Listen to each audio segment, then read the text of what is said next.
Na ishe vangrile ku South Africa. Ini ishe vakandiwana ku South Africa. Kilimudi na wheelchair, nikitamaka wheelchair. Ndakagara pa wheelchair, ndaifamba ne wheelchair. Kinali 2 years kilimudi na wheelchair. Ndakandava ne makore maviri ndichifamba ne wheelchair. Vampa ditail. Vakandipa munamato. Uri kuberekise for 12 days. Vakati ndiishandise kwemazuva 12. Then katadzila ku 13 kaemela mudi na wheelchair. Pazuva rechi13 ndakabva ndasimuka kubva pa wheelchair. Katsamaka walking frame.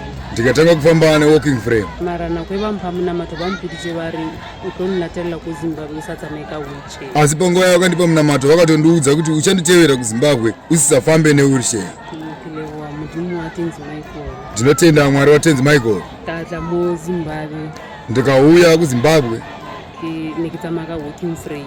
Ndanga ndichifamba ne walking frame. Pinzimo for 14 days. Ndakagara pano kwemazuva 14.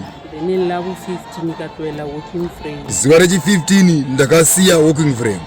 Tamakatsamaya futelana nzikitsamaya. Ndipo ndakatanga kufamba zvakanaka kusvika nanhasi pari zvino ndakufamba zvakanaka. Kilewa mudzimu wakereke unalemati. Ndinotenda Mweya Mutsvene wenzvimbo ino une simba. Lakanetsa leva vamba valwala nguri vahlekara kereke yatusa. Ndinorayirawo nevamwe vanorwara kuti ngavauye pakati penzvimbo ino vanobatsirwa. Ndatenda.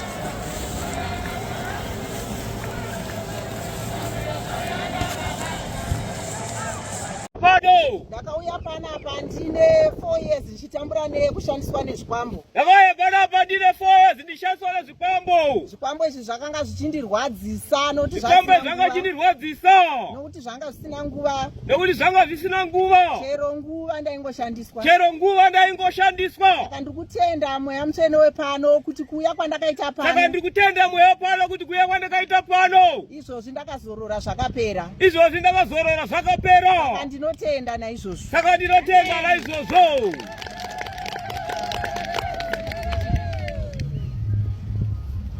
Rufaro kwamuri. Amen. Rufaro kwamuri. Amen. Ndoda kutenda uTenzi Michael. Ini ndoda kutenda Tenzi Michael. Ndakauya pano ndichirwara. Ndairohwa nezvinhu. Ndichiburitsa ropa mukalo nemhino richipisa. Raipisa. Nefuro nemafuta. Asi zvino zvakapera. Ndozotenda uTenzi Michael nechipo cheimba yawakandipa. Nemucheche wakandipa zvakare. Ndotenda naizvozvo. Rufaro kwamuri. Ini ndinoda kutenda zvikuru Mweya Mutsvene wenzvimbo ino. Ndinotenda nezvavakandiitira.